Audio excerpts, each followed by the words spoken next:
Hi ಸ್ನೇಹಿತರೆ, smart study circle YouTube ಚಾನಲ್ಗೆ ನಿಮಗೆಲ್ಲರಿಗೂ ಸ್ವಾಗತ. ಸ್ನೇಹಿತರೆ, ಈ ಒಂದು ವಿಡಿಯೋದಲ್ಲಿ ನಾವು ಆಗಸ್ಟ್ 7, ಆಗಸ್ಟ್ 8, ಆಗಸ್ಟ್ 9 ಹಾಗೂ ಆಗಸ್ಟ್ 10 ಒಟ್ಟು 4 ದಿನಗಳ ಪ್ರಮುಖ ಪ್ರಚಲಿತ ಘಟನೆಗಳ ಪ್ರಶ್ನೋತ್ತರಗಳನ್ನು ಈ ಒಂದು ವಿಡಿಯೋದಲ್ಲಿ ನೋಡ್ತಾ ಹೋಗೋಣ. ಈ ಒಂದು ವಿಡಿಯೋನ ಆರಂಭ ಮಾಡೋಕ್ಕಿಂತ ಮುಂಚೆ ನಮ್ಮ ಚಾನಲ್ಗೆ ಇದೇ ಫಸ್ಟ್ ಟೈಮ್ ಯಾರಾದರೂ ವಿಸಿಟ್ ಮಾಡ್ತಾ ಇದ್ರೆ, smart study circle YouTube channel ಬಗ್ಗೆ ಇದೇ ಫಸ್ಟ್ ಟೈಮ್ ಯಾರಾದರೂ ಗೊತ್ತಾಗ್ತಾ ಇದ್ರೆ ದಯವಿಟ್ಟು ನಮ್ಮ ಚಾನಲ್ಗೆ ಸಬ್ಸ್ಕ್ರೈಬ್ ಮಾಡ್ಕೊಳ್ಳಿ. ಯಾಕಂದ್ರೆ ಮುಂಬರುವಂತಹ ಎಲ್ಲ ವಿಡಿಯೋಗಳ ನೋಟಿಫಿಕೇಶನ್ ನಿಮ್ಮ ಫೋನಲ್ಲಿ ಬರುತ್ತೆ. ಈ ವಿಡಿಯೋಗೆ ಒಂದು ತಪ್ಪದೆ ಲೈಕ್ ಅನ್ನು ಕೊಡಿ. ಲೈಕ್ ಕೊಡೋದು ಮರಿಬೇಡಿ. ಈ ವಿಡಿಯೋ ಚೆನ್ನಾಗಿದೆ ಅಂತ ಅನ್ಸಿದ್ರೆ ನಿಮ್ಮ ಎಲ್ಲ ಸ್ನೇಹಿತರಿಗೆ ಈ ಒಂದು ವಿಡಿಯೋನ ಶೇರ್ ಮಾಡಿ. ಬನ್ನಿ, ಮೊದಲ ಪ್ರಶ್ನೆ ನೋಡಿ. ಬಸವ ಪುರಸ್ಕಾರ 2025 ಬಸವ ಪುರಸ್ಕಾರ ಪ್ರಶಸ್ತಿಯನ್ನ ಯಾರಿಗೆ ನೀಡಲಾಗಿದೆ? ಉತ್ತರ ಡಾಕ್ಟರ್ MN ರಾಜೇಂದ್ರ ಕುಮಾರ್. ಬೆಂಗಳೂರಿನ ಪ್ರತಿಷ್ಠಿತ ಬಸವ ಪರಿಷತ್ತು ಕೊಡಮಾಡುವ ಬಸವ ಪುರಸ್ಕಾರ 2025 ಪ್ರಶಸ್ತಿಗೆ ಕರ್ನಾಟಕ ರಾಜ್ಯ ಸಹಕಾರ ಮಾರಾಟ ಮಂಡಳ ನಿಗಮ ಬೆಂಗಳೂರು ಹಾಗೂ ದಕ್ಷಿಣ ಕನ್ನಡ ಜಿಲ್ಲಾ ಕೇಂದ್ರ ಸಹಕಾರಿ ಬ್ಯಾಂಕ್ ಅಧ್ಯಕ್ಷ ಸಹಕಾರ ರತ್ನ ಡಾಕ್ಟರ್ MN ರಾಜೇಂದ್ರ ಕುಮಾರ್ ಅವರು ಆಯ್ಕೆಯಾಗಿದ್ದಾರೆ. ಅವರು ಸಹಕಾರ ಮತ್ತು ಮಹಿಳಾ ಸಬಲೀಕರಣದಲ್ಲಿ ಮಾಡಿರುವಂತಹ ಅತ್ಯದ್ಭುತ ಸಾಧನೆಯನ್ನು ಗುರುತಿಸಿ ಬಸವ ಪುರಸ್ಕಾರ ಪ್ರಶಸ್ತಿಗೆ ಆಯ್ಕೆ ಮಾಡಲಾಗಿದೆ. ಪ್ರಸ್ತುತ ವರ್ಷದಲ್ಲಿ 15 ಜನರಿಗೆ ಈ ಪ್ರಶಸ್ತಿಯನ್ನು ನೀಡಲಾಗಿದೆ. ಪರಿಸರ ಕ್ಷೇತ್ರದಿಂದ ಅಲ್ಮಿತ್ರಾ ಪಟೇಲ್, ನ್ಯಾಯಾಂಗ ಕ್ಷೇತ್ರದಿಂದ ರವಿವರ್ಮ ಕುಮಾರ್, ಶಿಕ್ಷಣ ಹಾಗೂ ಸಹಕಾರ ಕ್ಷೇತ್ರದಿಂದ SR ಪಾಟೀಲ್, ಸಹಕಾರ ಮಹಿಳಾ ಸಬಲೀಕರಣ ಕ್ಷೇತ್ರದಿಂದ MN ರಾಜೇಂದ್ರ ಕುಮಾರ್, ರಂಗಭೂಮಿ ಹಾಗೂ ಚಲನಚಿತ್ರ ಕ್ಷೇತ್ರದಿಂದ ಉಮಾಶ್ರೀ, ಸಮಾಜ ಸೇವೆ ಹಾಗೂ ಉದ್ಯಮ ಕ್ಷೇತ್ರದಿಂದ ಮಾನಂದಿ ರಮೇಶ್, ಬಸವರಾಜ್ S ದೇಶ್ಮುಖ್, ಆಮೇಲೆ VSV ಪ್ರಸಾದ್, SP ದಯಾನಂದ್ ಹಾಗೂ ಬಸವರಾಜ್ ಧನ್ನೂರ್ ಅವರು ಈ ಒಂದು ಸಮಾಜ ಸೇವೆ ಹಾಗೂ ಉದ್ಯಮ ಕ್ಷೇತ್ರದಿಂದ ಇವರೆಲ್ಲ ಆಯ್ಕೆಯಾಗಿದ್ದಾರೆ. ಆಮೇಲೆ ಉದ್ಯಮ ಹಾಗೂ ಶಿಕ್ಷಣ ಕ್ಷೇತ್ರದಿಂದ ಶಾಮನೂರು S ಗಣೇಶ್, ಶಿಕ್ಷಣ ಹಾಗೂ ಸಮಾಜ ಸೇವೆ ಕ್ಷೇತ್ರದಿಂದ ಬಸವರಾಜ್ S ದೇಶ್ಮುಖ್, ವೈದ್ಯ ಕ್ಷೇತ್ರದಿಂದ ಡಾಕ್ಟರ್ ನಾಗರಾಜಯ್ಯ N, ಸಮಾಜ ಸೇವೆ ಕ್ಷೇತ್ರದಿಂದ ರವಿಕುಮಾರ ಸ್ವಾಮಿ ಹಿರೇಮಠ್, ಸಾಹಿತ್ಯ ಮತ್ತು ಸರ್ಕಾರಿ ಸೇವೆ ಕ್ಷೇತ್ರದಿಂದ ಬಸವರಾಜ್ ಎಲಿಗಾರ್ ಅವರು ಈ ಪುರಸ್ಕಾರಕ್ಕೆ ಭಾಜನರಾಗಿದ್ದಾರೆ. ಬಸವ ಪುರಸ್ಕಾರದ ಬಗ್ಗೆ ನೋಡೋದಾದ್ರೆ, ಬಸವ ಪುರಸ್ಕಾರವು ಬೆಂಗಳೂರಿನ ಬಸವ ಪರಿಷತ್ತು ನೀಡುವಂತಹ ಪ್ರತಿಷ್ಠಿತ ಪ್ರಶಸ್ತಿಯಾಗಿದೆ. ಇದು ಸಮಾಜ ಸೇವೆ, ಶಿಕ್ಷಣ, ಸಾಹಿತ್ಯ, ಕಲೆ ಮತ್ತು ಮುಂತಾದ ವಿವಿಧ ಕ್ಷೇತ್ರಗಳಲ್ಲಿ ಗಣನೀಯ ಸೇವೆ ಸಲ್ಲಿಸಿರುವಂತಹ ವ್ಯಕ್ತಿಗಳಿಗೆ ನೀಡಲಾಗುತ್ತೆ. ಈ ಪ್ರಶಸ್ತಿಯು ಪುರಸ್ಕೃತರ ಸಾಧನೆಗಳನ್ನು ಗುರುತಿಸಿ ಅವರಿಗೆ ಗೌರವಿಸುತ್ತೆ. ಪ್ರಶಸ್ತಿಯು 10 ಲಕ್ಷ ರೂಪಾಯಿಗಳ ನಗದು, ಪ್ರಶಸ್ತಿ ಫಲಕ ಮತ್ತು ಶಾಲುಗಳನ್ನು ಒಳಗೊಂಡಿದೆ. 2030 ಹೊತ್ತಿಗೆ ಚಂದ್ರನ ಮೇಲೆ ಯಾವ ದೇಶವು ಅಣು ರಿಯಾಕ್ಟರ್ ಅನ್ನು ಸ್ಥಾಪಿಸಲು ಯೋಜಿಸಿದೆ? ಉತ್ತರ ಅಮೆರಿಕ ದೇಶ. ಅಮೆರಿಕದ ಬಾಹ್ಯಾಕಾಶ ಸಂಶೋಧನಾ ಸಂಸ್ಥೆಯಾಗಿರುವಂತಹ ನಾಸಾ 2030 ವೇಳೆಗೆ ಚಂದ್ರನ ಮೇಲೆ ಅಣು ರಿಯಾಕ್ಟರ್ ಸ್ಥಾಪಿಸುವ ಮಹತ್ವದ ಯೋಜನೆಯನ್ನು ರೂಪಿಸ್ತಾ ಇದೆ. ಆರಂಭದಲ್ಲಿ 40 ಕಿಲೋವ್ಯಾಟ್ ಸಾಮರ್ಥ್ಯದ ಸಣ್ಣ ರಿಯಾಕ್ಟರ್ ಸ್ಥಾಪಿಸಲು ಯೋಜಿಸಲಾಗಿದ್ದರೂ ಕೂಡ ಈಗ ಅದನ್ನು 100 ಕಿಲೋವ್ಯಾಟ್ಗೆ ಹೆಚ್ಚಿಸಲು ನಿರ್ಧಾರ ಮಾಡಲಾಗಿದೆ. ಅಣು ರಿಯಾಕ್ಟರ್ ಸ್ಥಾಪನೆಯ ಉದ್ದೇಶ ಏನಂದ್ರೆ, ಚಂದ್ರನ ಮೇಲೆ ಒಂದು ರಾತ್ರಿ ಅಂತಂದ್ರೆ ಭೂಮಿಯ ಮೇಲಿನ 2 ವಾರಗಳಿಗೆ ಸಮನಾಗಿರುತ್ತೆ. ಈ ಸುದೀರ್ಘ ರಾತ್ರಿಯಲ್ಲಿ ಸೌರಶಕ್ತಿ ಉತ್ಪಾದನೆ ಅಲ್ಲಿ ಸಾಧ್ಯ ಇಲ್ಲ. ಆದರೆ ಅಣು ರಿಯಾಕ್ಟರ್ಗಳು ವರ್ಷದ 365 ದಿನಗಳು ನಿರಂತರವಾಗಿ ವಿದ್ಯುತ್ತನ್ನು ಒದಗಿಸುತ್ತೆ. ಈ ವಿದ್ಯುತ್ತನ್ನು ಚಂದ್ರನ ಮೇಲೆ ನೆಲೆಯೊಂದನ್ನು ಸ್ಥಾಪಿಸಲು, ಗಣಿಗಾರಿಕೆ ನಡೆಸುವ ರೋಬೋಟ್ಗಳಿಗೆ ವಿದ್ಯುತ್ ಪೂರೈಸಲು ಮತ್ತು ಭವಿಷ್ಯದಲ್ಲಿ ಅಗತ್ಯ ವಸ್ತುಗಳನ್ನು ಚಂದ್ರನ ಮೇಲೆಯೇ ಉತ್ಪಾದಿಸಲು ಇದನ್ನು ಬಳಸಬಹುದಾಗಿದೆ. ಮಂಗಳ ಗ್ರಹದ ಅಧ್ಯಯನ ಸೇರಿದಂತೆ ಮುಂದಿನ ಬಾಹ್ಯಾಕಾಶ ಯೋಜನೆಗಳ ಹಿತದೃಷ್ಟಿಯಿಂದ ಚಂದ್ರನ ಮೇಲೆ ನೆಲೆ ಸ್ಥಾಪಿಸುವುದು ಆರ್ಥಿಕವಾಗಿ ಮತ್ತು ಕಾರ್ಯಾಚರಣೆಯ ದೃಷ್ಟಿಯಿಂದ ಲಾಭದಾಯಕ ಅಂತ ತಜ್ಞರು ಅಭಿಪ್ರಾಯಪಟ್ಟಿದ್ದಾರೆ. ಮುಂದಿನ ಪ್ರಶ್ನೆ, ಸಿಂಹಗಳ ಸಂರಕ್ಷಣೆಗಾಗಿ ಯಾವ ದಿನವನ್ನ ವಿಶ್ವ ಸಿಂಹ ದಿನ ಎಂದು ಆಚರಿಸಲಾಗುತ್ತದೆ? ಉತ್ತರ ಆಗಸ್ಟ್ 10ರಂದು. ಪ್ರತಿ ವರ್ಷ ಆಗಸ್ಟ್ 10ರಂದು ವಿಶ್ವ ಸಿಂಹ ದಿನವನ್ನ ಆಚರಿಸಲಾಗುತ್ತದೆ. ಸಿಂಹಗಳ ಸಂರಕ್ಷಣೆ ಮತ್ತು ಅವುಗಳ ಆವಾಸ ಸ್ಥಾನಗಳ ಕುರಿತು ಜಾಗೃತಿ ಮೂಡಿಸುವುದು ಈ ದಿನದ ಪ್ರಮುಖ ಉದ್ದೇಶವಾಗಿದೆ. ಕಳೆದ 100 ವರ್ಷಗಳಲ್ಲಿ ಸಿಂಹಗಳ ಸಂಖ್ಯೆ 80% ಕುಸಿದಿರೋದ್ರಿಂದ ಈ ದಿನದ ಆಚರಣೆ ಹೆಚ್ಚು ಮಹತ್ವವನ್ನು ಪಡೆದುಕೊಂಡಿದೆ. ಈ ದಿನವನ್ನು 2013ರಲ್ಲಿ ಬಿಗ್ ಕ್ಯಾಟ್ ರೆಸ್ಕ್ಯೂ ಎಂಬ ಸಂಸ್ಥೆಯು ಸ್ಥಾಪನೆ ಮಾಡಿತು. ಬೆಂಗಳೂರು ಮತ್ತು ಬೆಳಗಾವಿ ನಡುವೆ ಪ್ರಾರಂಭವಾಗುವಂತಹ ವಂದೇ ಭಾರತ್ ಎಕ್ಸ್ಪ್ರೆಸ್ ರೈಲು ಕರ್ನಾಟಕದ ಎಷ್ಟನೇ ವಂದೇ ಭಾರತ್ ಎಕ್ಸ್ಪ್ರೆಸ್ ಆಗಿದೆ? ಉತ್ತರ 11ನೇ. ಬೆಂಗಳೂರು ಮತ್ತು ಬೆಳಗಾವಿ ನಡುವೆ ಕರ್ನಾಟಕದ 11ನೇ ವಂದೇ ಭಾರತ್ ಎಕ್ಸ್ಪ್ರೆಸ್ ರೈಲು ಸಂಚಾರ ಪ್ರಾರಂಭವಾಗಲಿದ್ದು, ಇದು ವ್ಯಾಪಾರ, ಪ್ರವಾಸೋದ್ಯಮ ಹಾಗೂ ಸಂಪರ್ಕಕ್ಕೆ ಹೊಸ ಉತ್ತೇಜನವನ್ನು ನೀಡಲಿದೆ. ಈ ರೈಲು 588 ಕಿಲೋಮೀಟರ್ ದೂರವನ್ನು ಕೇವಲ 8.5 ಗಂಟೆಗಳಲ್ಲಿ ಕ್ರಮಿಸಲಿದ್ದು, ಬೆಂಗಳೂರು, ದಾವಣಗೆರೆ, ಹುಬ್ಬಳ್ಳಿ ಮತ್ತು ಬೆಳಗಾವಿ ಪ್ರಮುಖ ನಿಲುಗಡೆಗಳಾಗಿವೆ. ಕೇಂದ್ರ ಸಾರಿಗೆ ಸಚಿವ ನಿತಿನ್ ಗಡ್ಕರಿ ಅವರು ಈ ಯೋಜನೆಯನ್ನು ಬೆಂಗಳೂರಿನಿಂದ ಮುಂಬೈ, ಪುಣೆ ಮತ್ತು ಗೋವಾಗೆ ಹೋಗುವಂತಹ ಪ್ರಯಾಣಿಕರಿಗೆ ಹೊಸ ಗೇಟ್ವೇ ಅಂತ ಬಣ್ಣಿಸಿದ್ದಾರೆ. ಬೆಂಗಳೂರು ಹುಬ್ಬಳ್ಳಿ ಮಾರ್ಗದಲ್ಲಿ ಡಬಲ್ ಲೈನ್ ಮತ್ತು ವಿದ್ಯುದೀಕರಣ ಪೂರ್ಣಗೊಂಡ ನಂತರ ಈ ರೈಲು ಸೇವೆ ಪ್ರಾರಂಭವಾಗಲಿದೆ. ಯಾವ ಸಚಿವಾಲಯವು ಭಾರತ ಸಿನಿ ಹಬ್ ಪೋರ್ಟಲ್ ಅನ್ನು ಪ್ರಾರಂಭಿಸಿದೆ? ಉತ್ತರ ಮಾಹಿತಿ ಮತ್ತು ಪ್ರಸಾರ ಸಚಿವಾಲಯ. ಕೇಂದ್ರ ಸರ್ಕಾರವು ಇತ್ತೀಚೆಗೆ ಎಲ್ಲ ರಾಜ್ಯಗಳಿಗೆ ಜಾಗತಿಕ ಚಲನಚಿತ್ರ ನಿರ್ಮಾಣವನ್ನು ಉತ್ತೇಜಿಸಲು ಭಾರತ ಸಿನಿ ಹಬ್ ಪೋರ್ಟಲ್ ಅನ್ನು ಸಕ್ರಿಯವಾಗಿ ಬಳಸುವಂತೆ ಸೂಚಿಸಿದೆ. ಈ ಪೋರ್ಟಲ್ ಅನ್ನು ಮಾಹಿತಿ ಮತ್ತು ಪ್ರಸಾರ ಸಚಿವಾಲಯವು 28 ಜೂನ್ 2024ರಂದು ಪ್ರಾರಂಭಿಸಿದ್ದು, ಇದು ಭಾರತದಾದ್ಯಂತ ಚಲನಚಿತ್ರ ಅನುಮತಿಗಳು, ಪ್ರೋತ್ಸಾಹಕಗಳು ಮತ್ತು ಸಂಪನ್ಮೂಲಗಳ ಮ್ಯಾಪಿಂಗ್ ಆಗಿ ಒಂದು ಏಕ ವಿಂಡೋ ವ್ಯವಸ್ಥೆಯಾಗಿದೆ. ರಾಷ್ಟ್ರೀಯ ಚಲನಚಿತ್ರ ಅಭಿವೃದ್ಧಿ ನಿಗಮ ಅಡಿಯಲ್ಲಿ ಅಭಿವೃದ್ಧಿಪಡಿಸಲಾಗಿರುವಂತಹ ಈ ಪೋರ್ಟಲ್ ಕಾರ್ಯವಿಧಾನಗಳನ್ನು ಸರಳೀಕರಿಸುವ ಮತ್ತು ಭಾರತವನ್ನು ಚಿತ್ರೀಕರಣ ತಾಣವಾಗಿ ಪ್ರಚಾರ ಮಾಡುವ ಮೂಲಕ ವಿದೇಶಿ ಚಲನಚಿತ್ರ ನಿರ್ಮಾಪಕರು ಇಲ್ಲಿ ಚಿತ್ರೀಕರಣ ಮಾಡಲು ಇದು ಸಹಾಯ ಮಾಡುತ್ತೆ. ಲಡಾಖ್ನ ಮೊದಲ ಸಸ್ಯೋದ್ಯಾನವನ್ನು ಎಲ್ಲಿ ಅಭಿವೃದ್ಧಿಪಡಿಸಲಾಗ್ತಾ ಇದೆ? ಉತ್ತರ ಶಾಯೋಕ್. ಪೂರ್ವ ಲಡಾಖ್ನ ಶಾಯೋಕ್ ಗ್ರಾಮದಲ್ಲಿ 10 ಹೆಕ್ಟೇರ್ ಬಂಜರು ಭೂಮಿಯನ್ನು ಸಸ್ಯೋದ್ಯಾನವಾಗಿ ಪರಿವರ್ತಿಸಲಾಗ್ತಾ ಇದೆ. ಇದು ಲಡಾಖ್ ಕೇಂದ್ರಾಡಳಿತ ಪ್ರದೇಶದ ಮೊದಲ ಸಸ್ಯೋದ್ಯಾನವಾಗಿದ್ದು, ಇಲ್ಲಿನ ಸ್ಥಳೀಯ ಹಣ್ಣುಗಳು, ಔಷಧೀಯ ಸಸ್ಯಗಳು ಮತ್ತು ವಿಶಿಷ್ಟ ಸಸ್ಯ ಹಾಗೂ ಪ್ರಾಣಿಗಳನ್ನು ಸಂರಕ್ಷಣೆ ಮಾಡುವಂತಹ ಉದ್ದೇಶವನ್ನು ಇದು ಹೊಂದಿದೆ. ಈ ಯೋಜನೆಯನ್ನು Leh hill council command area ಅಭಿವೃದ್ಧಿ ಇಲಾಖೆಯ ಮೂಲಕ ಬೆಂಬಲಿಸಲಾಗ್ತಾ ಇದೆ. ಈ ಸಸ್ಯೋದ್ಯಾನ ಡ್ರಿಕುಂಗ್ ಕ್ಯಾಬ್ಸೋನ್ಕ್ ಚೆಟ್ಸಾಂಗ್ ರಿನ್ಪೋಚೆ ಅವರ ಗೋ ಗ್ರೀನ್ ಗೋ ಆರ್ಗಾನಿಕ್ ಉಪಕ್ರಮದ ಒಂದು ಭಾಗವಾಗಿದೆ. ಇಲ್ಲಿ ಏಪ್ರಿಕಾಟ್ಗಳು, ಸೇಬುಗಳು, ಪರ್ವತ ಮರಗಳು, ಔಷಧೀಯ ಸಸ್ಯಗಳು ಮತ್ತು ಲಡಾಖ್ನ ವಿಶಿಷ್ಟ ಶಿಲಾ ಪ್ರಭೇದಗಳನ್ನು ಪ್ರದರ್ಶನ ಮಾಡಲಾಗುವುದು. ಈ ಪ್ರದೇಶವು ಗಾಲ್ವಾನ್ ಕಣಿವೆಯ ಮಾರ್ಗದಲ್ಲಿದ್ದು, ಭವಿಷ್ಯದಲ್ಲಿ ಇದನ್ನು ಯುದ್ಧ ಭೂಮಿ ಪ್ರವಾಸೋದ್ಯಮಕ್ಕೂ ಬಳಸಿಕೊಳ್ಳುವಂತಹ ಸಾಧ್ಯತೆ ಇದೆ. ಈ ಯೋಜನೆಯು 2029ರ ವೇಳೆಗೆ ಪೂರ್ಣಗೊಳ್ಳುವಂತಹ ನಿರೀಕ್ಷೆ ಇದೆ. ಲೀಪ್ 1 ಯಾವ ಭಾರತೀಯ ಬಾಹ್ಯಾಕಾಶ ತಂತ್ರಜ್ಞಾನ ನವೋದ್ಯಮದ ಮೊದಲ ವಾಣಿಜ್ಯ ಉಪಗ್ರಹ ಕಾರ್ಯಾಚರಣೆಯಾಗಿದೆ? ಲೀಪ್ 1. ಉತ್ತರ ಧ್ರುವ ಸ್ಪೇಸ್. ಭಾರತೀಯ ಬಾಹ್ಯಾಕಾಶ ತಂತ್ರಜ್ಞಾನದ ಸ್ಟಾರ್ಟ್ಅಪ್ ಆಗಿರುವಂತಹ ಧ್ರುವ ಸ್ಪೇಸ್ ತನ್ನ ಮೊದಲ ವಾಣಿಜ್ಯ ಉಪಗ್ರಹ ಕಾರ್ಯಾಚರಣೆಯಾಗಿರುವಂತಹ ಲೀಪ್ 1 ಅನ್ನು ಉಡಾವಣೆ ಮಾಡಲು ಸಜ್ಜಾಗಿದೆ.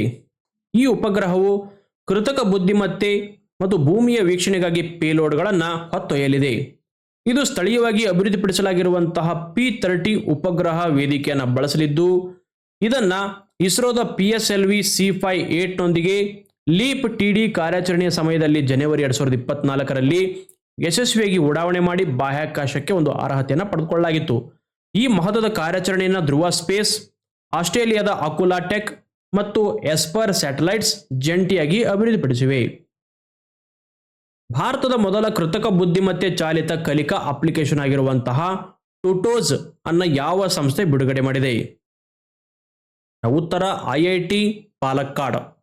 ಭಾರತೀಯ ತಂತ್ರಜ್ಞಾನ ಸಂಸ್ಥೆ IIT ಪಾಲಕ್ಕಾಡ್ ದೇಶದ ಮೊದಲ ಕೃತಕ ಬುದ್ಧಿಮತ್ತೆ ಆಧಾರಿತ ಕಲಿಕಾ ಅಪ್ಲಿಕೇಶನ್ ಆಗಿರುವಂತಹ ಟುಟೋಸ್ ಅನ್ನು ಬಿಡುಗಡೆ ಮಾಡಿದೆ.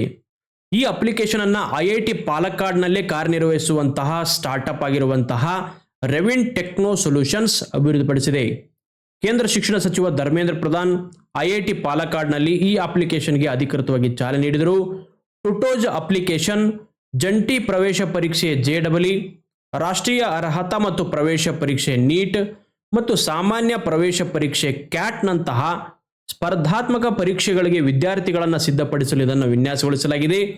ಈ ಉಪಕ್ರಮದ ಮುಖ್ಯ ಉದ್ದೇಶ ಏನೆಂದರೆ ಗ್ರಾಮೀಣ ಭಾಗದ ವಿದ್ಯಾರ್ಥಿಗಳ ಕಲಿಕೆಯ ಅಂತರವನ್ನು ಕಡಿಮೆ ಮಾಡುವುದು ಮತ್ತು ಭಾರತದ ಡಿಜಿಟಲ್ ಶಿಕ್ಷಣದ ಆಂದೋಲನವನ್ನು ಬಲಪಡಿಸುವುದಾಗಿದೆ. ಹಿರೋಶಿಮಾ ದಿನವನ್ನು ವಾರ್ಷಿಕವಾಗಿ ಯಾವ ದಿನದಂದು ಆಚರಿಸಲಾಗುತ್ತದೆ? ಉತ್ತರ ಆಗಸ್ಟ್ 6ರಂದು. ಪ್ರತಿ ವರ್ಷ ಆಗಸ್ಟ್ 6ರಂದು ಹಿರೋಶಿಮಾ ದಿನವನ್ನು ಆಚರಿಸಲಾಗುತ್ತದೆ. ಪರಮಾಣು ಯುದ್ಧದ ಬಲಿಪಶುಗಳನ್ನು ಸ್ಮರಿಸುವುದು ಮತ್ತು ಅದರ ಮಾನವೀಯ ಪರಿಣಾಮಗಳ ಕುರಿತು ಚಿಂತಿಸುವುದು ಈ ಒಂದು ಹಿರೋಶಿಮಾ ದಿನದ ಉದ್ದೇಶವಾಗಿದೆ. ಎರಡನೇ ಮಹಾಯುದ್ಧದ ಸಮಯದಲ್ಲಿ ಆಗಸ್ಟ್ 6, 1945ರಂದು ಅಮೆರಿಕ ಜಪಾನ್ನ ಹಿರೋಶಿಮಾದ ಮೇಲೆ ವಿಶ್ವದ ಮೊದಲ ಪರಮಾಣು ಬಾಂಬ್ ದಾಳಿಯನ್ನು ಮಾಡಿತು. ಲಿಟಲ್ ಬಾಯ್ ಎನ್ನುವಂತಹ ಸಂಕೇತನಾಮ ಹೊಂದಿದ್ದಂತಹ ಈ ಪರಮಾಣು ಬಾಂಬನ್ನು B-29 ಬಾಂಬರ್ ಮೂಲಕ ಎಸೆಯಲಾಯಿತು. ಇದರಿಂದಾಗಿ ಸುಮಾರು 1.5 ಲಕ್ಷಕ್ಕೂ ಹೆಚ್ಚು ಜನರು ಸಾವನ್ನಪ್ಪಿದರು. ಜಪಾನ್ 2025ರ ಹಿರೋಶಿಮಾ ದಿನದಂದು ಈ ದುರಂತ ಘಟನೆಯ 80ನೇ ವಾರ್ಷಿಕೋತ್ಸವವನ್ನು ಆಚರಣೆ ಮಾಡ್ತಾ ಇದೆ. ಇದಾದ 3 ದಿನಗಳ ನಂತರ ಅಮೆರಿಕ ನಾಗಾಸಾಕಿ ನಗರದ ಮೇಲೆ ಎರಡನೇ ಬಾಂಬ್ ಅನ್ನು ಬೀಳಿಸಿತು, ಅಂದರೆ ಆಗಸ್ಟ್ 9ರಂದು. ಈ ವಿನಾಶವು 15 ಆಗಸ್ಟ್ 1945ರಂದು ಚಕ್ರವರ್ತಿ ಹಿರೋಹಿಟೋ ಜಪಾನ್ನ ಬೇಷರತ್ತಾದ ಶರಣಾಗತಿಯನ್ನು ಘೋಷಿಸಲು ಕಾರಣವಾಯಿತು. ಇದು ಎರಡನೇ ಮಹಾಯುದ್ಧವನ್ನು ಅಂತ್ಯಗೊಳಿಸಿತು. ಓಕೆ, ಆಗಸ್ಟ್ 9 ನಾಗಾಸಕಿ ದಿನ ಅಂತ ಕರೀತಾರೆ.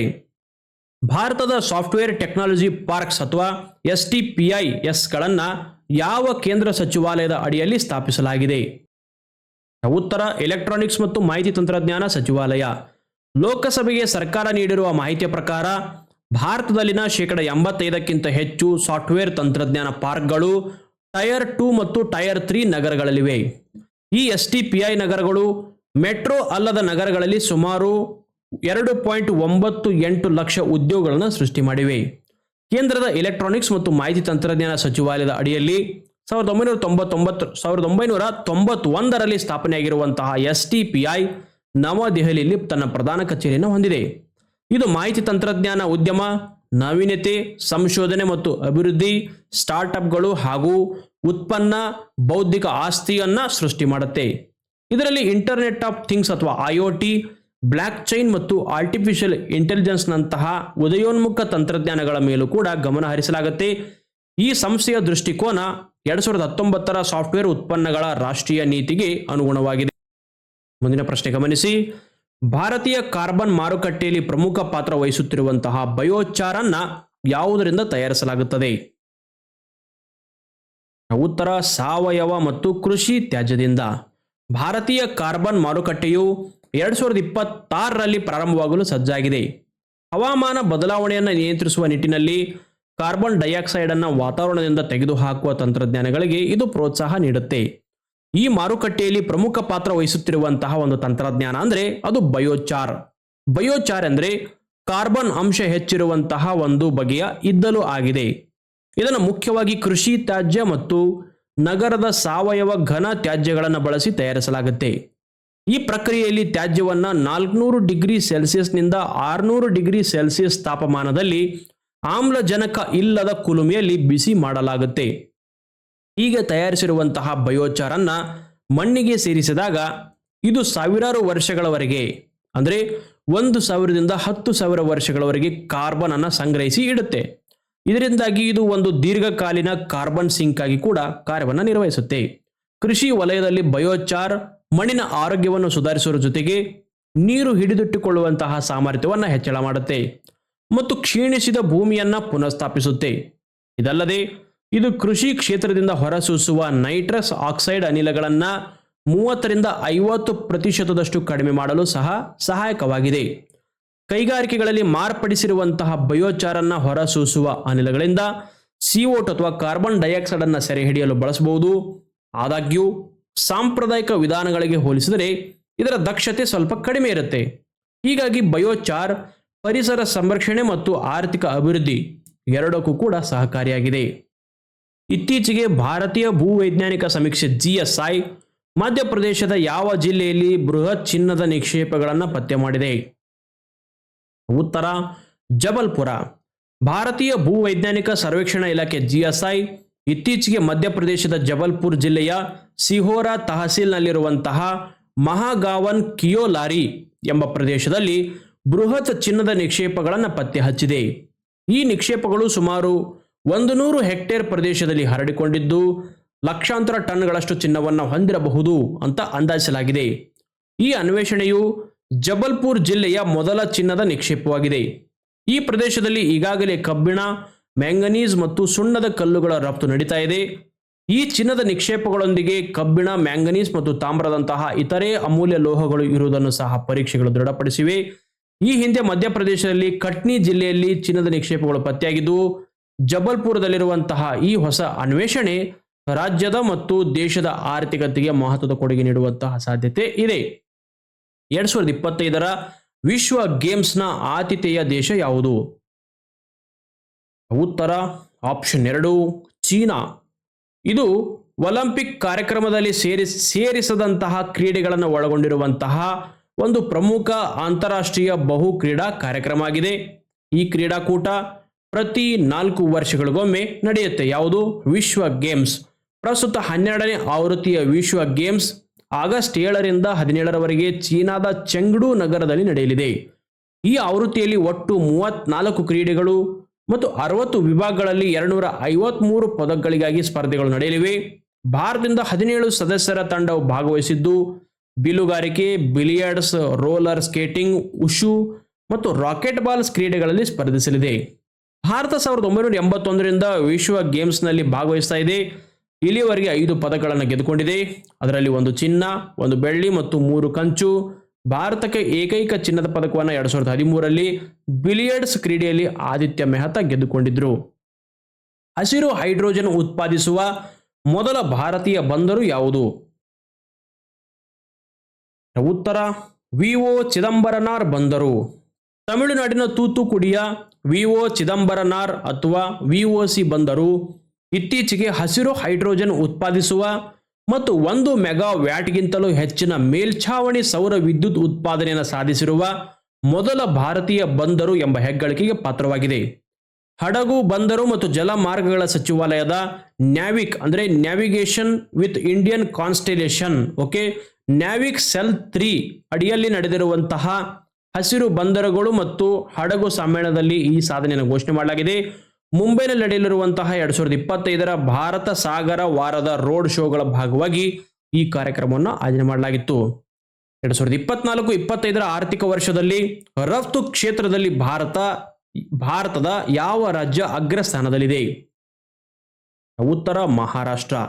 2024-25ರ ಆರ್ಥಿಕ ವರ್ಷದಲ್ಲಿ federation of Indian export organisations ಇದರ ವರದಿಯ ಪ್ರಕಾರ ಗುಜರಾತ್ ರಾಜ್ಯವು ದೇಶದ ಅತಿದೊಡ್ಡ ರಫ್ತು ರಾಜ್ಯವಾಗಿ ಹೊರಹೊಮ್ಮಿದೆ. ಒಟ್ಟು 9.83 ಲಕ್ಷ ಕೋಟಿ ಮೌಲ್ಯದ ಸರಕುಗಳನ್ನು ರಫ್ತು ಮಾಡುವ ಮೂಲಕ ಗುಜರಾತ್ ಭಾರತದ ಒಟ್ಟು ರಫ್ತಿನ 26.6% ಪಾಲನ್ನು ಹೊಂದಿದೆ. ಮಹಾರಾಷ್ಟ್ರ 2ನೇ ಸ್ಥಾನದಲ್ಲಿದ್ದು ಇದರ ರಫ್ತು ಮೌಲ್ಯ 5.57 ಲಕ್ಷ ಕೋಟಿ. ಇದು ಗುಜರಾತ್ಗಿಂತ 4.3 ಲಕ್ಷ ಕೋಟಿಗೆ ಕಡಿಮೆಯಾಗಿದೆ.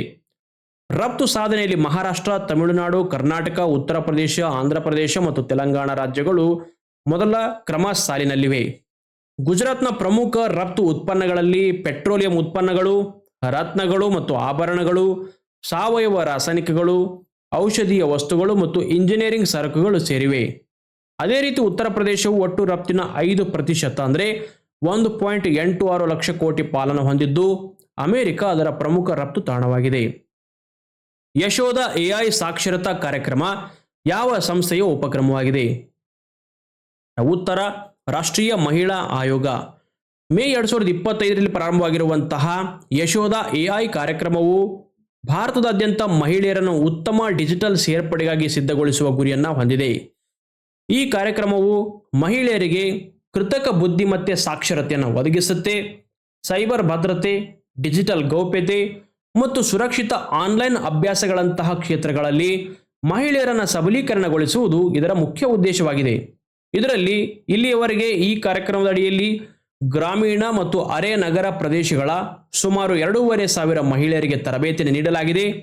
ಈ ತರಬೇತಿಯ ಫಲಾನುಭವಿಗಳಲ್ಲಿ ಸ್ವಸಹಾಯ ಗುಂಪು ಸದಸ್ಯರು, ಸರಪಂಚರು, ಶಾಸಕರು, ಆಶಾ ಕಾರ್ಯಕರ್ತೆಯರು, ವಿದ್ಯಾರ್ಥಿಗಳು, ಶಿಕ್ಷಕರು, ಸೂಕ್ಷ್ಮ ಉದ್ಯಮಿಗಳು, ಪೊಲೀಸರು ಮತ್ತು ಸರ್ಕಾರಿ ಅಧಿಕಾರಿಗಳು ಸೇರಿದ್ದಾರೆ.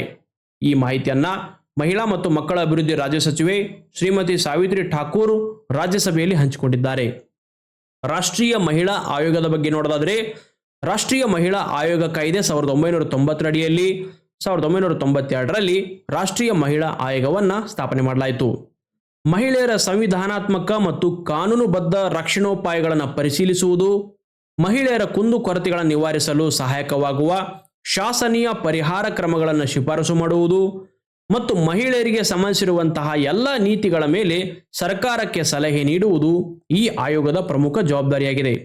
1992ರಂದು ಜಯಂತಿ ಪಟ್ನಾಯಕ್ ಅವರ ಅಧ್ಯಕ್ಷತೆಯಲ್ಲಿ ಪ್ರಥಮ ರಾಷ್ಟ್ರೀಯ ಮಹಿಳಾ ಆಯೋಗವನ್ನು ರಚನೆ ಮಾಡಲಾಯಿತು. ರಾಷ್ಟ್ರೀಯ ಮಹಿಳಾ ಆಯೋಗವು ಕೇಂದ್ರ ಸರ್ಕಾರದಿಂದ ನೇಮಿಸಲ್ಪಟ್ಟಿರುವಂತಹ ಒಬ್ಬ ಅಧ್ಯಕ್ಷರನ್ನು ಹೊಂದಿರುತ್ತದೆ. ಇದು ಕೇಂದ್ರ ಸರ್ಕಾರದಿಂದ ನೇಮಿಸಲ್ಪಟ್ಟ 5 ಮಂದಿ ಸದಸ್ಯರನ್ನು ಕೂಡ ಒಳಗೊಂಡಿರುತ್ತೆ. ಈ ಸದಸ್ಯರುಗಳು ಸಮರ್ಥರು, ಪ್ರಾಮಾಣಿಕರು ಹಾಗೂ ಕಾನೂನು ಅಥವಾ ಶಾಸನ, ಕಾರ್ಮಿಕ ಸಂಘಟನೆ, ಮಹಿಳಾ ಸಂಘಟನೆ, ಆಡಳಿತ, ಆರ್ಥಿಕ ಅಭಿವೃದ್ಧಿ, ಆರೋಗ್ಯ, ಶಿಕ್ಷಣ ಅಥವಾ ಸಮಾಜ ಕಲ್ಯಾಣ ಮುಂತಾದ ಕ್ಷೇತ್ರಗಳಲ್ಲಿ ಅನುಭವ ಉಳ್ಳವರಾಗಿರುತ್ತಾರೆ. ಕೇಂದ್ರ ಸರ್ಕಾರದಿಂದ ನೇಮಿಸಲ್ಪಟ್ಟಿರುವಂತಹ ಒಬ್ಬ ಸದಸ್ಯ ಕಾರ್ಯದರ್ಶಿಯನ್ನು ಹೊಂದಿರುತ್ತೆ. ಸದಸ್ಯ ಕಾರ್ಯದರ್ಶಿಯು ನಿರ್ವಹಣಾ ಕ್ಷೇತ್ರದಲ್ಲಿ ಅಥವಾ ಸಾಮಾಜಿಕ ಚಳುವಳಿಯಲ್ಲಿ ಪರಿಣಿತ ಆಗಿರ್ತಾನೆ ಅಥವಾ ಸೂಕ್ತ ಅನುಭವವುಳ್ಳ ಅಖಿಲ ಭಾರತ ಸೇವೆಯ ಸದಸ್ಯನಾಗಿರ್ತಾನೆ. ಪ್ರಸ್ತುತ ಮಹಿಳಾ ಆಯೋಗದ ಅಧ್ಯಕ್ಷರಾಗಿದ್ದಾರೆ ವಿಜಯ ಕಿಶೋರ್ ರಾಹತ್ಕರ್. ಇತ್ತೀಚೆಗೆ ಯಾವ ರಾಜ್ಯದಲ್ಲಿ ಅಲ್ಬಿನೋ ಇಂಡಿಯನ್ ಫ್ಲಾಪ್ ಶೆಲ್ ಆಮೆ ಅಥವಾ ಲಿಸ್ಸೆಮಿಸ್ ಪಂಕ್ಟಾಟಾ ಪತ್ತೆಯಾಗಿದೆ? ಉತ್ತರ ಗುಜರಾತ್ನಲ್ಲಿ. ಇತ್ತೀಚೆಗೆ ಗುಜರಾತ್ನ ಚಿಕೋದ್ರಾ ಗ್ರಾಮದ ಸಿಹಿ ನೀರಿನ ಸರೋವರವೊಂದರಲ್ಲಿ ಅಪರೂಪದ ಅಲ್ಬಿನೋ ಇಂಡಿಯನ್ ಫ್ಲಾಪ್ ಶೆಲ್ ಆಮೆ ಪತ್ತೆಯಾಗಿದೆ. ಈ ಆಮೆಯು ಪ್ರಕಾಶಮಾನವಾದ ಹಳದಿ ಚಿಪ್ಪು ಮತ್ತು ಚರ್ಮವನ್ನು ಹೊಂದಿದ್ದು ಇದು ಒಂದು ಅಪರೂಪದ ಜೀವಿಯಾಗಿದೆ. ಈ ಜಾತಿಯ ಆಮೆಗಳು ಸಾಮಾನ್ಯವಾಗಿ ಭಾರತ, ಪಾಕಿಸ್ತಾನ, ಶ್ರೀಲಂಕಾ, ನೇಪಾಳ, ಬಾಂಗ್ಲಾದೇಶ ಮತ್ತು ಮಯನ್ಮಾರ್ಗಳಂತಹ ಒಂದು ದೇಶಗಳಲ್ಲಿ ಕಂಡುಬರುತ್ತೆ. ಇವು ನದಿಗಳು, ಕೊಳಗಳು, ಸರೋವರಗಳು, ಜೌಗು ಪ್ರದೇಶಗಳು ಮತ್ತು ಕಾಲುವೆಗಳಂತಹ ಶಾಂತ ಮತ್ತು ಆಳವಿಲ್ಲದ ನೀರಿನಲ್ಲಿ ವಾಸ ಮಾಡುತ್ತೆ. ಮರಳು ಅಥವಾ ಮಣ್ಣಿನ ತಳವನ್ನು ಇವು ತಮ್ಮ ಬಿಲಗಳನ್ನು ಅಗೆಯಲು ಬಳಸುತ್ತೆ. ಈ ಆಮೆಯ ಪ್ರಮುಖ ಲಕ್ಷಣ ಏನಂದ್ರೆ ಇದು ತನ್ನ ಅವಯವಗಳನ್ನು ಹಿಂತೆಗೆದುಕೊಂಡಾಗ ಅದನ್ನು ಮುಚ್ಚಿಕೊಳ್ಳುವ ತೊಡೆಯ ಫ್ಲಾಪ್ಗಳನ್ನು ಇದು ಹೊಂದಿರುತ್ತೆ. ಇದರ ಚಿಪ್ಪು ಅಂಡಾಕಾರದಲ್ಲಿದ್ದು ಮೃದುವಾಗಿರುತ್ತೆ. ಈ ಅಪರೂಪದ ಪ್ರಜಾತಿಯನ್ನ IUCN ಕೆಂಪು ಪಟ್ಟಿಯ ಅಡಿಯಲ್ಲಿ ದುರ್ಬಲ ಅಥವಾ ವಲ್ನರೇಬಲ್ ಅಂತ ವರ್ಗೀಕರಣ ಮಾಡಲಾಗಿದೆ. ಮೌಂಟ್ ಕಿಲಿಮಂಜಾರೋ ಯಾವ ಖಂಡದಲ್ಲಿದೆ ಮತ್ತು ಅದರ ಎತ್ತರ ಎಷ್ಟು? ಉತ್ತರ ಆಫ್ರಿಕಾ ಖಂಡದಲ್ಲಿದೆ. ಇದರ ಎತ್ತರ 5895 ಮೀಟರ್ಗಳು ಸಮುದ್ರ ಮಟ್ಟದಿಂದ. ಇತ್ತೀಚೆಗೆ ಅರುಣಾಚಲ ಪ್ರದೇಶದ ಪರ್ವತಾರೋಹಿಯಾಗಿರುವಂತಹ ಕಬಾಕ್ ಯಾನೋ ಅವರು ಆಫ್ರಿಕಾದ ಅತಿ ಎತ್ತರದ ಶಿಖರವಾಗಿರುವಂತಹ ಮೌಂಟ್ ಕಿಲಿಮಂಜಾರೋ ಅನ್ನ ಯಶಸ್ವಿಯಾಗಿ ಏರಿ ಭಾರತಕ್ಕೆ ಕೀರ್ತಿಯನ್ನು ತಂದಿದ್ದಾರೆ. ಕಬಾಕ್ ಯಾನೋ ಅವರು 7 ಸಮಿಟ್ಸ್ ದಂಡಯಾತ್ರೆಯ ಭಾಗವಾಗಿದ್ದಾರೆ. ಇದರ ಅಡಿಯಲ್ಲಿ ಅವರು ವಿಶ್ವದ 7 ಖಂಡಗಳ ಅತಿ ಎತ್ತರದ ಶಿಖರಗಳನ್ನು ಏರುವಂತಹ ಗುರಿಯನ್ನ ಹೊಂದಿದ್ದಾರೆ. ಮೌಂಟ್ ಕಿಲಿಮಂಜಾರೋ ಬಗ್ಗೆ ನೋಡೋದಾದ್ರೆ ಮೌಂಟ್ ಕಿಲಿಮಂಜಾರೋ ಆಫ್ರಿಕಾ ಖಂಡದ ಈಶಾನ್ಯ ತಾಂಜಾನಿಯಾದಲ್ಲಿದೆ. ಇದು ಕೀನ್ಯಾ ಗಡಿಗೆ ಸಮೀಪದಲ್ಲಿದೆ. ಇದರ ಎತ್ತರ 5895 ಮೀಟರ್ಗಳು. ಆಫ್ರಿಕಾದ ಅತಿ ಎತ್ತರದ ಶಿಖರ ಮತ್ತು ವಿಶ್ವದ ಅತಿ ಎತ್ತರದ ಸ್ವತಂತ್ರವಾಗಿ ನಿಂತಿರುವಂತಹ ಪರ್ವತ ಆಗಿದೆ. ಕಿಲಿಮಂಜಾರೋ ಒಂದು ಸುಪ್ತ ಜ್ವಾಲಾಮುಖಿ ಆಗಿದೆ. ಹಾಗಾದರೆ ಇಲ್ಲಿರುವಂತಹ ಒಂದು ಪ್ರಮುಖ ಜ್ವಾಲಾಮುಖಿ ಶಿಖರಗಳ್ಯಾವುದು? ಕೀಬೋ, ಮವೆಂಜಿ ಮತ್ತು ಶಿರಾ. PM ಗತಿಶಕ್ತಿ ಯೋಜನೆಯನ್ನು ಯಾವ ವರ್ಷದಲ್ಲಿ ಆರಂಭಿಸಲಾಯಿತು? ಉತ್ತರ 2021. ಕೇಂದ್ರ ಸರ್ಕಾರದ ಮಹತ್ವಾಕಾಂಕ್ಷೆ ಯೋಜನೆಯಾಗಿರುವಂತಹ ಪ್ರಧಾನಮಂತ್ರಿ ಗತಿಶಕ್ತಿ ಯೋಜನೆ ಅಡಿಯಲ್ಲಿ ಕಳೆದ 4 ವರ್ಷಗಳಲ್ಲಿ ದೇಶದಲ್ಲಿ ಒಟ್ಟು 13.59 ಲಕ್ಷ ಕೋಟಿ ಮೌಲ್ಯದ 293 ಬೃಹತ್ ಮೂಲ ಸೌಕರ್ಯ ಯೋಜನೆಗಳನ್ನು ಅನುಷ್ಠಾನಗೊಳಿಸಲಾಗಿದೆ. ಈ ಯೋಜನೆಯು ದೇಶದ ಸರ್ವಾಂಗೀಣ ಅಭಿವೃದ್ಧಿಗೆ ಒತ್ತು ನೀಡುತ್ತೆ. ಪ್ರಧಾನಮಂತ್ರಿ ಗತಿಶಕ್ತಿ ಯೋಜನೆಯನ್ನು 2021ರಲ್ಲಿ ಕೇಂದ್ರ ಸರ್ಕಾರ ಜಾರಿಗೆ ತಂದಿದೆ. PM ಗತಿಶಕ್ತಿ ಯೋಜನೆ ಭಾರತದ ಮೂಲ ಸೌಕರ್ಯ ವಲಯದಲ್ಲಿರುವಂತಹ ಅತ್ಯಂತ ಮಹತ್ವದ ಯೋಜನೆಗಳಲ್ಲಿ ಒಂದಾಗಿದೆ. ಈ ಯೋಜನೆಯ ಮುಖ್ಯ ಉದ್ದೇಶ ದೇಶದಲ್ಲಿ ಒಗ್ಗೂಡಿಸಿದ ಮೂಲ ಸೌಕರ್ಯ ನಿರ್ಮಾಣ ಮಾಡುವುದು ಮತ್ತು ಸರಕು ಸಾಗಣೆಯನ್ನು ಸುಗಮಗೊಳಿಸುವುದು. ಈ ಯೋಜನೆಯನ್ನು ಅಕ್ಟೋಬರ್ 2021ರಲ್ಲಿ ಪ್ರಾರಂಭಿಸಲಾಗಿದೆ. ಈ ಯೋಜನೆಯು ರಸ್ತೆ, ರೈಲು, ವಾಯುಯಾನ, ಜಲಮಾರ್ಗ, ಬಂದರು ಮತ್ತು ಲಾಜಿಸ್ಟಿಕ್ಸ್ ಸೇರಿದಂತೆ ವಿವಿಧ ಮೂಲ ಸೌಕರ್ಯ ಕ್ಷೇತ್ರಗಳನ್ನು ಒಳಗೊಂಡಿದೆ. ಇದು ಎಲ್ಲ ಕ್ಷೇತ್ರಗಳನ್ನು ಒಂದೇ ವೇದಿಕೆಯಲ್ಲಿ ಸಂಯೋಜನೆ ಮಾಡುವ ಮೂಲಕ ಹೆಚ್ಚು ಪರಿಣಾಮಕಾರಿಯಾದ ಸರಕು ಸಾಗಣೆಯನ್ನು ಸಾಧಿಸುತ್ತದೆ. ಈ ಯೋಜನೆಯ ಮತ್ತೊಂದು ಮುಖ್ಯ ಗುರಿ ಏನಂದರೆ ದೇಶದ ಲಾಜಿಸ್ಟಿಕ್ ವೆಚ್ಚವನ್ನು ಕಡಿಮೆ ಮಾಡುವುದು. ಇದು ಉತ್ಪಾದನಾ ವೆಚ್ಚವನ್ನು ಕಡಿಮೆ ಮಾಡಲು ಮತ್ತು ದೇಶದ ಸ್ಪರ್ಧಾತ್ಮಕತೆಯನ್ನು ಹೆಚ್ಚಿಸಲು ಸಹಾಯ ಮಾಡುತ್ತೆ. ಈ ಯೋಜನೆಯಡಿ 25,000 ಕಿಲೋಮೀಟರ್ ರಾಷ್ಟ್ರೀಯ ಹೆದ್ದಾರಿ ಜಾಲವನ್ನು ವಿಸ್ತರಿಸುವಂತಹ ಗುರಿಯನ್ನು ಹೊಂದಲಾಗಿದೆ. ಇದು ದೇಶದ ಸಂಪರ್ಕವನ್ನು ಸುಧಾರಿಸಲು ಮತ್ತು ಸರಕು ಸಾಗಣೆಯನ್ನು ವೇಗಗೊಳಿಸಲು ಸಹಾಯ ಮಾಡುತ್ತೆ. ಈ ಯೋಜನೆಯು ಬಹು ಮಾದರಿ ಲಾಜಿಸ್ಟಿಕ್ ಪಾರ್ಕ್ಗಳನ್ನು ಸ್ಥಾಪಿಸಲು ಯೋಜಿಸಿದೆ. ಈ ಪಾರ್ಕ್ಗಳು ಸರಕು ಸಂಗ್ರಹಣೆ, ವಿತರಣೆ ಮತ್ತು ಇತರೆ ಲಾಜಿಸ್ಟಿಕ್ಸ್ ಕಾರ್ಯಾಚರಣೆಗಳಿಗೆ ಒಂದೇ ಸ್ಥಳವಾಗಿ ಕಾರ್ಯನಿರ್ವಹಿಸುತ್ತೆ. ಈ ಯೋಜನೆಯನ್ನು ಸಾರ್ವಜನಿಕ ಖಾಸಗಿ ಸಹಭಾಗಿತ್ವದ ಮಾದರಿಯಲ್ಲಿ ಕೈಗೊಳ್ಳುತ್ತಾ ಇದೆ. ಇದು ಖಾಸಗಿ ವಲಯದಿಂದ ಹೂಡಿಕೆಯನ್ನು ಆಕರ್ಷಣೆ ಮಾಡಲು ಮತ್ತು ಯೋಜನೆಯನ್ನು ವೇಗವಾಗಿ ಕಾರ್ಯಗತಗೊಳಿಸಲು ಸಹಾಯ ಮಾಡುತ್ತೆ. ಮುಂದಿನ ಪ್ರಶ್ನೆ ನೋಡಿ, ಸ್ವಾತಂತ್ರ್ಯ ದಿನಾಚರಣೆಯ ಪ್ರಯುಕ್ತ ವೀರರಾಣಿ ಕಿತ್ತೂರು ಚೆನ್ನಮ್ಮ ಮತ್ತು ಕ್ರಾಂತಿವೀರ ಸಂಗೊಳ್ಳಿ ರಾಯಣ್ಣ ವಿಷಯಾಧಾರಿತ ಫಲ ಪುಷ್ಪ ಪ್ರದರ್ಶನವನ್ನು ಎಲ್ಲಿ ಆಯೋಜನೆ ಮಾಡಲಾಗಿದೆ? ಉತ್ತರ ಬೆಂಗಳೂರಿನ ಲಾಲ್ಬಾಗ್ನಲ್ಲಿ.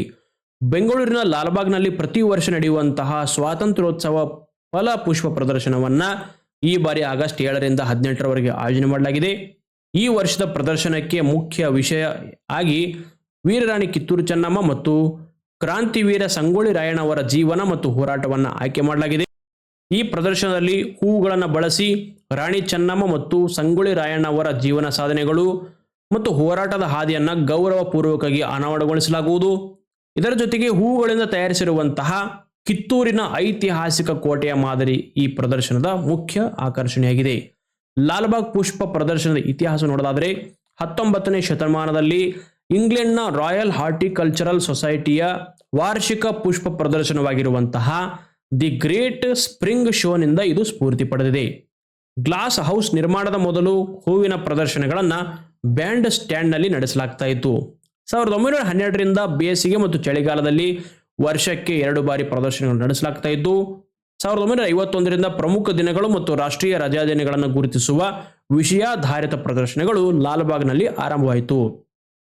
2029ರ ಮಾರ್ಚ್ ವೇಳೆಗೆ ಇಸ್ರೋದ 3ನೇ ಉಡಾವಣಾ ಕೇಂದ್ರವನ್ನು ಎಲ್ಲಿ ಸ್ಥಾಪಿಸಲು ನಿರ್ಧಾರ ಮಾಡಲಾಗಿದೆ? ಉತ್ತರ ಆಪ್ಷನ್ 3 ಶ್ರೀಹರಿಕೋಟಾದಲ್ಲಿ.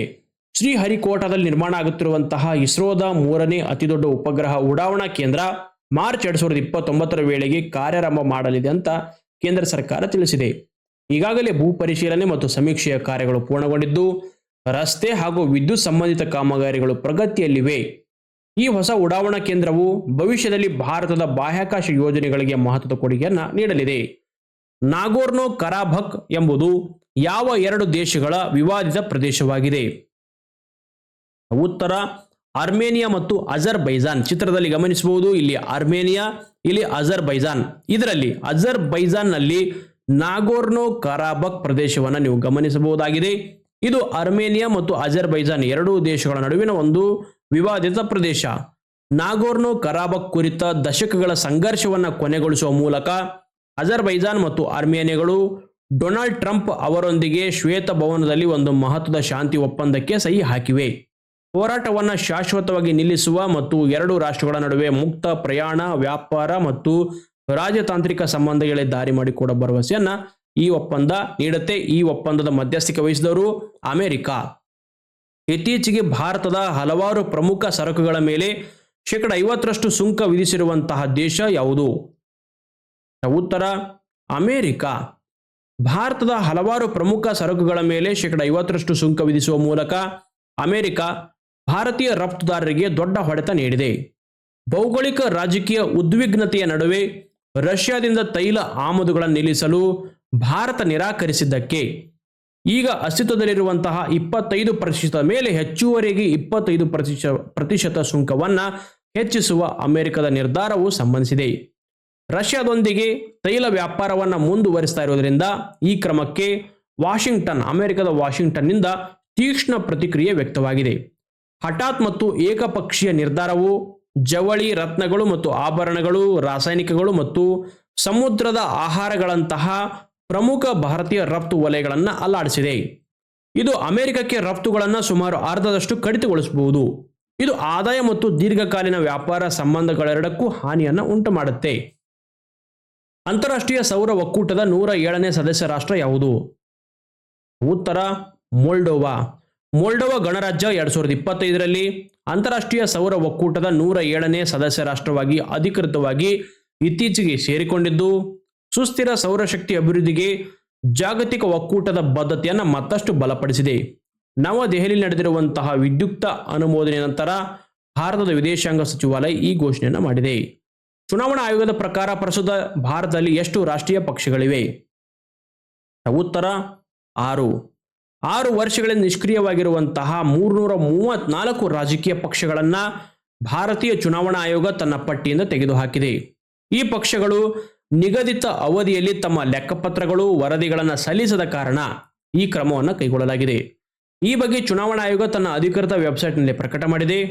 ಈ ಕ್ರಮದಿಂದಾಗಿ ದೇಶದಲ್ಲಿ ಈಗ ಕೇವಲ 6 ರಾಷ್ಟ್ರೀಯ ಪಕ್ಷಗಳು ಮತ್ತು 67 ರಾಜ್ಯ ಮಟ್ಟದ ಪಕ್ಷಗಳು ಮಾತ್ರ ಇವೆ ಅಂತ ಆಯೋಗ ತಿಳಿಸಿದೆ.